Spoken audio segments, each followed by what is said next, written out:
for organization, for understanding, for communication, for all those reasons. But I'm also not going to tell some of your student, I'm not going to tell a student, no, you can't come because you didn't sign up. So they can sign up now. They can, yeah. I mean, it's literally this easy. I'm actually logged in here as if I were a student. This is my little student bogus account. So I click on McAllister. I didn't do that right. Oh, actually my bogus student person, me, Rudy, is an alum, so I can't go. But if I were a student, there would be a little slot over here that says sign up. And you just click on it. That's it. It's that easy. And Sign then up. just leave class. Pardon? They can just No, leave class. I don't like kids to miss class any more than they like to miss class, so we try to schedule these things at 10 a.m. during the break or at 12. The advisory time has changed. I believe it's 12:05. There are some exceptions. I'll tell you, it's hard to be an admission counselor, and the hardest thing about being an admission counselor is setting up the fall travel schedule. It is murderous, nightmare, because school after school, when you call, says, well, Tuesday is a blue day, and on blue days you could only come between 11:40 and 11:55. We're not going to do that to people here. We're interested in having students admitted, frankly. And so, given the choice between having them come during advisory or come when they can come, we're going to have them come. But we try to do it when students won't miss. And sometimes, you've heard me say this before, I will grab your child by the ear and bring them in. If I think, A, it's a good match, or B, they haven't been to any visits and they need to come to some, it's in students' interest to do that. And so, particularly if you see schools on here that you're considering, get signed up and come. I'm talking about students, not parents. Parents have, it's not the norm. If there was a school that you really wanted to come to, we could have you do that, but it's not the norm. University of St. Andrews. Okay, so I hope you'll, and by the way, this is very fluid.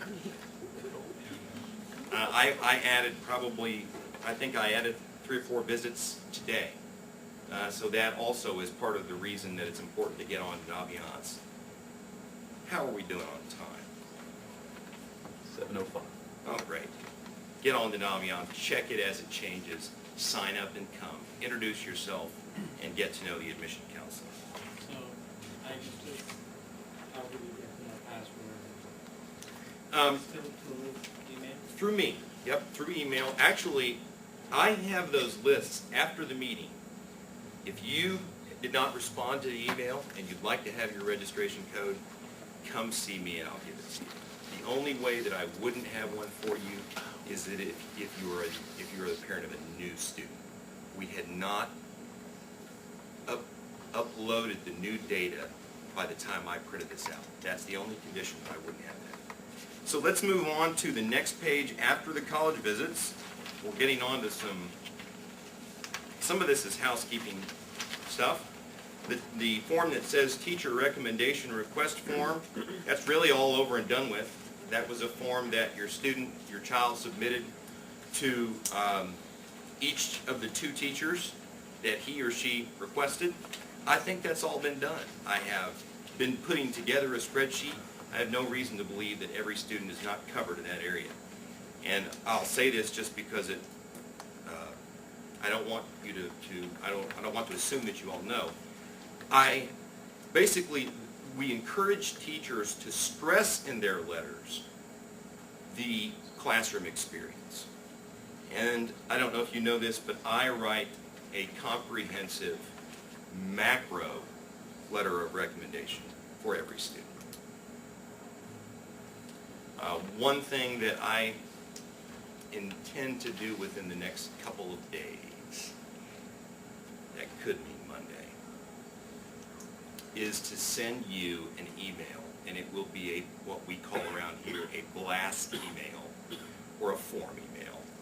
And it will say, this is something that helps me. You know, I can look at resumes. I have some anecdotes of my own. Some of your children I know better than others.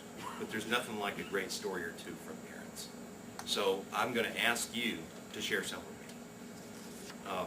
I'll say something like, think of a time when your son really surprised you through a statement of wit or profundity. Or think of a time that your child really showed good taste and grace in losing. Or think of a time that your child reached out to help someone in one way or another. These things will help me, and I'm not going to write recommendations based on them. But anecdotes, when we talk to our teachers about writing, we talk to them about the idea that we don't want to tell, we want to show. Give very specific examples. Stay away from adjectives. They've read all those, so we want to focus on stories, human stories. And so I'll ask for your help in that. On the next page, the transcript request form. We require one of these forms to be filled out for every school your child is planning to apply to. At the bottom there you can see that the student has to sign it, and if he is less than 18 years of age, if she is less than 18, you need to sign that as well.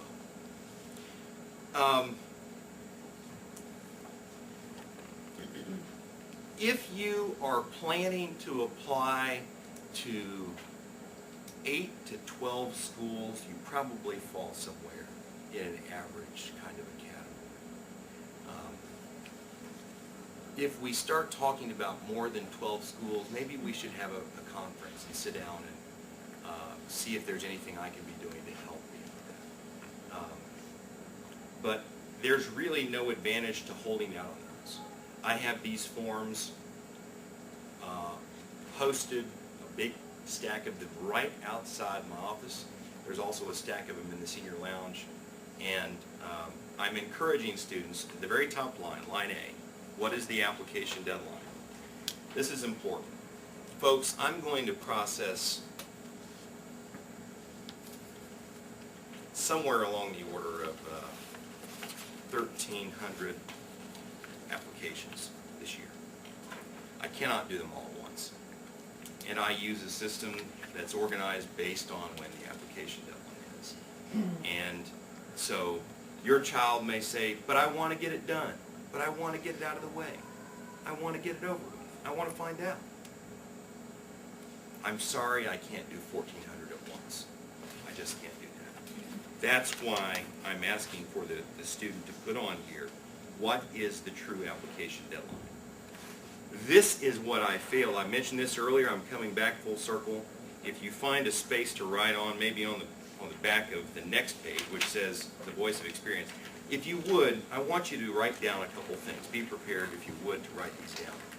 What I wanted to include in this handout, and this is the one piece I forgot, is a very clear separation of your responsibilities versus mine. Okay? So, student, let's make a little list.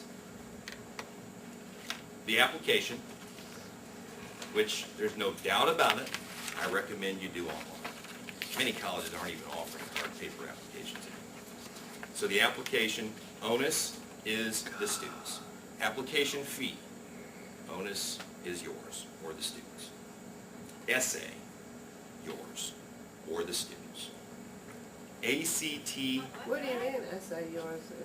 essay. Doesn't it That's what I mean. When I say yours, I'm talking Oh, about I student. wasn't Yeah. talking about us. I No, was sorry. like, what? When I'm saying you, I'm speaking of you and your student. And then I'm going to talk about the things that I'm taking responsibility for. No, you should not write your student's essay.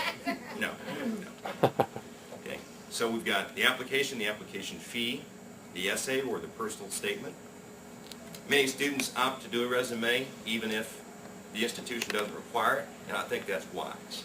And we can help students edit that. In fact, that's one of the tools of Naviance. Gives you fields to fill out. What have you done in this area? What timeline? And then you click submit, and it will generate a resume for you.